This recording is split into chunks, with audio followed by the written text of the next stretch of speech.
میری موٹیویشن تھی کہ اللہ تُونے مجھے کبھی موقع دیا تو میں اپنے ملک کو پیر پہ کھڑا کروں گا، ایک خوددار قوم بناؤں گا اور کبھی کسی کے سامنے نہیں جھکنے دوں گا۔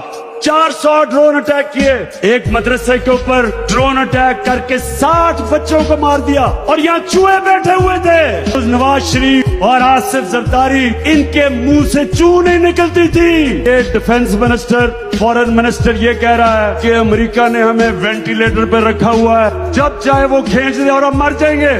30 سال تو تم دو خاندان اس ملک کے اوپر حکومت کر رہے تھے، وینٹیلیٹر پہ ڈالا کس نے؟ کہ جب آپ ملک کا پرائم منسٹر اور اس ملک کا ڈیفنس منسٹر یہ کہتے ہیں کہ امریکہ کے بغیر ہم جی نہیں سکتے، تو مجھے بتائیں آپ سب کی کیا عزت ہوگی؟ ہر ایک پاسپورٹ کی دنیا میں کیا عزت ہوگی؟